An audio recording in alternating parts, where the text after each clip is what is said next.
Part 2. So what are we working on now? Number 6. What are we going to do for number 6? Alright, let's do something. Let's do biceps, because biceps are, boom, the most important muscle in the body. Everybody knows this. And the side delts, but we're not going to talk about those yet. Alright, what do I like most of all for biceps? I like Bayesian curls. Right? Well, how does that work? You get the cable, and I'm not gonna explain the exercise. Google it. You get the cable and you come into this position, but as you come down, you extend the arm, and the cable pulls behind you. Can't even see in the dark, so there's no point in me showing you all the striations and the stretching and the freaking veins that I get from it. But I get a lot. You guys see me do the Bayesian curls all the time, and you see all the veins, right? So like boom, you go from here. I like to extend early and ride it out like that. Boom. And another thing, people are too anal about, oh, you gotta keep it in this range, you gotta keep it tucked. Bullshit. You don't need to do anything, these people say. So you get on a pivot for stability, but also to set your hips and everything so it lines up with the machine. You just get in this pivot position, and as you pull backwards, it might go out to the side. It doesn't go, for me, it doesn't go all the way back. It goes diagonally back instead of just 100% back. Like just sagittally, like forward, backward. It goes this way too. And that is great.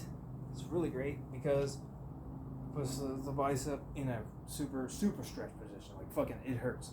It fucking hurts. Like even with air, I can feel the pulling action. Imagine that with weight though. It hurts. And I think it's better than all the other curls because I hate all the other curls. They're not that bad, but I have no motivation to do some sort of barbell curl or even a spider curl. I don't want to get down there. Even a preacher curl, but a Bayesian curl, who cares, right? That's why I love them. I can just put the weight on the cable, walk up to it, pick it up, and just start doing it. I don't need to bring dumbbells over. That takes energy. Incline curls are great, but you have to pick them up, get into this incline, and start doing that. Put them down, take them back, change the weights, get a different weight. But with the Bayesian curls, you don't have to waste energy like that. That's why I think they're better, even though incline curls are great. And also, you get tension back here. With the incline curl, you kind of get tension this far, but you can't do any of this crazy shit. You know what I mean? You can't do that. So you get more range of motion. And the most important range of motion of any exercise is the ending, the final deepest range of motion. And the Bayesian curl is the best for that. Preacher curls are great. You can't get it behind your body though, right? It's cool. It's great. Mine are sore today from preacher curls yesterday, so they're great. But Bayesian curls are my number one go-to. Alright, I said biceps and side delts were the best exercises. So let's go to side delts. What do I like for side delts? Right? Just like any, let's go to the first pressing exercise of the day. Okay, so I like these super range of motion behind the head shoulder presses.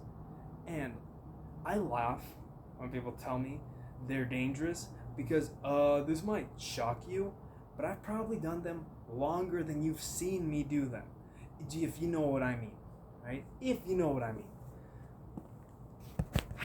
So these people with their wise insights can't tell, oh, this guy's done them for years. This is the first time I've seen it. This is the first time I've seen it. So clearly the next time he's going to do it, he's going to get hurt. Oh, he's done it for a year? Oh, next year he's going to get hurt. Oh, he did it for 2 years? Oh, 3 years you're going to get hurt. This is how their brains operate. And that's why I don't even like entertain them. I just laugh at them. I'm like, sure I will. Sure I'll get hurt. That's why I'm right here. And I'm boom. Am I hurt? Am I hurt? No. Right? And I'll show you why I'm not hurt. Look, watch this. Look at how hurt. Look at how my shoulder's about to be destroyed. Right? So this is how I do them. I flare out, flare out, flare out. And as I come up, I actually tuck in like that. And I pull the elbows inwards. Why do I do that? Because function of the side delts. It stretches here and it contracts here. So to get into this position right here, you can't be out here, all right? You have to be in here to get the shortest, longest adduction. Boom. And then when you elevate your elbow, I don't even know the biomechanics of that bullshit, but on any overhead press I do it. You'll see me do it with 75 pounds, 80 pounds from the front. What I'll do is I'll pull the elbows up as I pull my elbows in, right? And I'm pulling forward at a diagonal angle. And why is it this angle? Why is it that angle? I'll tell you. That's just the angle where the side delt feels tension. There's no rocket science about it. If I do lateral raises out here, I don't feel fucking anything. If I do them slightly diagonally, I feel everything, right? So just doing them out here, I don't feel shit. So what's the point of doing behind the neck presses out here? And it's okay, I guess.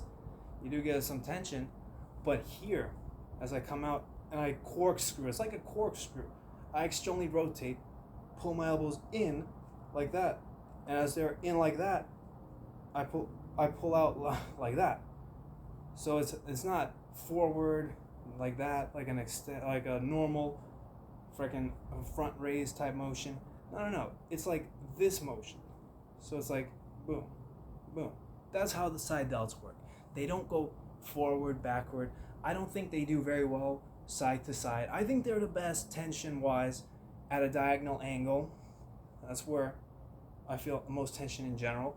That's why I do them from the front too, because from the front it's really easy to get into that position, but from the back you can go really deep. You guys have seen me go to my mid traps before, like even really low, really low, and it feels fucking great.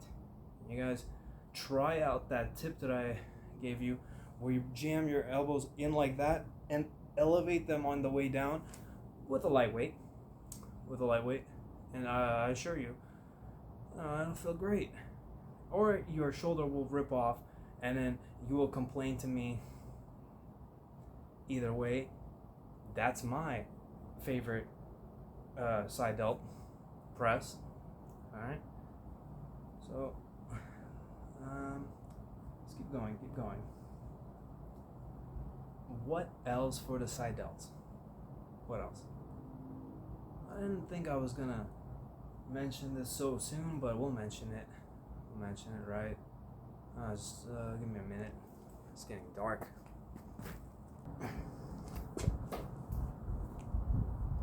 Alright. So, next side delt exercise is it's my own creation. Now, I gave it my own name. First, I called it side delt row. Then I gave it the cooler name, fear row. And this one always confuses people. They just don't understand what they're looking at. And that's fine. It's my lift, right? It's the lift that I use for myself. I don't go around talking on the internet. See, I'm not a random account that gives advice. I'm actually a lifter that does these exercises. I don't tell people how to do exercise. I fucking do exercises. You see what I'm saying? Anyway, tangent, tirade aside, let's get back to it. Fear rows. What's a fear row?